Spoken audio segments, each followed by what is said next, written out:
हम आपसे पूरी यात्रा में बात करते आए हैं। आज हमारे बीच हमारे जो मुख्य वक्ता हैं सचिन जी अपनी बात रखेंगे। आदेश है मंच का, तो मैं 2 लाइन आपसे कहना चाहता हूँ। पहला तो आज महात्मा ज्योतिबा फुले की जयंती है। आप सबके माध्यम से पूरे देश को बधाई। और जब हम उनको याद कर रहे हैं तो एक बात याद रखना पड़ेगा। तो कहते थे कि शिक्षा के बिना बुद्धि का नाश होता है, और बुद्धि के बिना नैतिकता का, नैतिकता के बिना विकास का, विकास के बिना धन का, और धन के नाश से जो बहुजन है उनकी तबाही होती है। इसीलिए बहुजनों के लिए शिक्षा सबसे जरूरी है।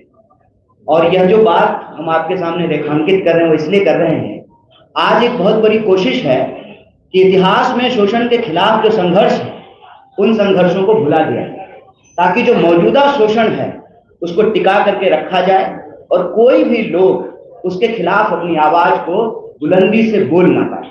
यह बात मैं इसलिए कह रहा हूं कि आपको मालूम हो कि महात्मा ज्योतिबा फुले और माता सावित्रीबाई फुले की जीवनी पर एक फिल्म बनी, जिसको सेंसर बोर्ड ने जो है वो प्रतिबंधित कर दिया।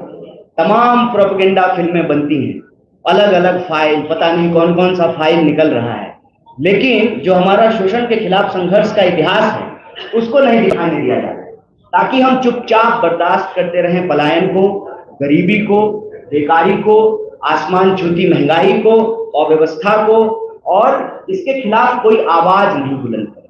तो यह जो पलायन रोको नौकरी दो यात्रा है, यह यात्रा इतिहास के हमारे शोषण के खिलाफ संघर्षों को जोड़ना और मौजूदा समय में जो शोषित, वंचित, पीड़ित लोग हैं, किसी भी जाति के गरीब लोग, दलित, पिछड़े, अति पिछड़े, महिलाएं, आदिवासी, किसान, मजदूर, बिहार के आम आवाम के सवाल को हम उठा सकें।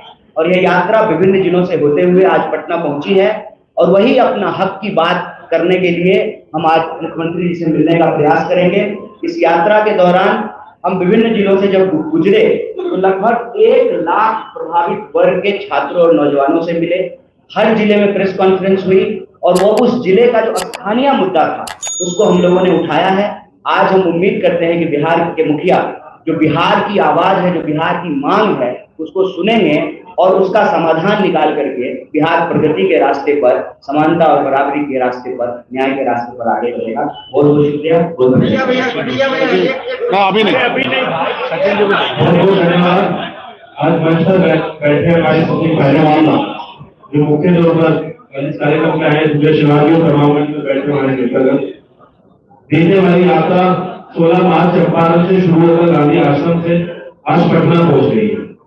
तो इस यात्रा के दौरान लाखों छात्रों के, युवाओं से, हमारे तमाम यूथ कांग्रेस के अध्यक्ष हमारे प्रभारी रमेश कुमार जी, जो यहाँ की रचना, और तमाम लोग हमारे के प्रदेश, तो तमाम लोगों ने छात्र छात्राओं से बात करी, युवाओं से बात करी।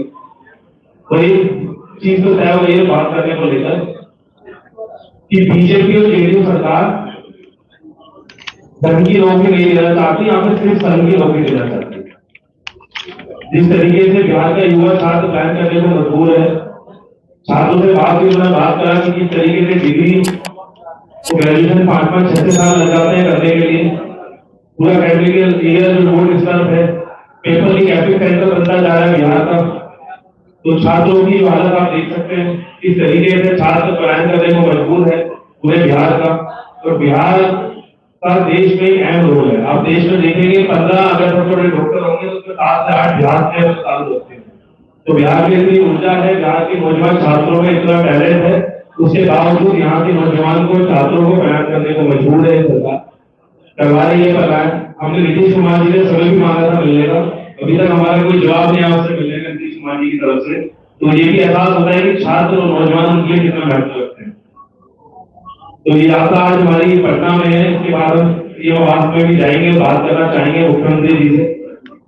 और इसके बाद खास तौर पर जो वो छात्र जो अग्निपथ स्कीम के कारण आने के कारण 1.5 लाख भर्तियां पेंडिंग थी, वो छात्र भी हमारे साथ चले, उनका दर्द समझा हम लोगों ने। बिहार से बड़ा छात्रों का समूह था जो देश की फौज में जाता था, देश की फौज में जाने का सपना तोड़ा। तो ये सब देखते हुए, तमाशा देखते रहे यहाँ की प्रदेश की सरकार को, बीजेपी सरकार के साथ तो बस ये कहना चाहूंगा कि जिस तरीके से युवाओं को छात्रों को दरकिनार कर दिया सरकार, हमें एक उम्मीद है और छात्र नौजवानों ने हमसे संकल्प लिया। वो संकल्प क्या था? बिहार के नौजवान छात्रों ने भी संकल्प लिया, तमाम हमारे जो छात्र संगठन है उस यात्रा में चलने के बाद उन्होंने संकल्प किया कि खास तौर पर जो बैकवर्ड है, ओबीसी है, ईबीसी है, माइनॉरिटी आदिवासी छात्र है, उनके ऊपर ये सरकार डबल आक्रमण कर रही है। तो मैं व्हाइट टी शर्ट पहनकर एक कार्यक्रम भी शुरू करा कि जिसको लगता है कि देश संविधान से चलना चाहिए, जिसको लगता है कि देश में मोहब्बत की राजनीति होनी चाहिए, जिसको लगता है देश में आदिवासी, माइनॉरिटी, दलित, एससी, ओबीसी के छात्रों को न्याय मिलना चाहिए, वो व्हाइट टी शर्ट पहने तमाम पूरे देश में उनके बात करें। मैं आगे के वक्ताओं से बोलूंगा और की बात करते हैं।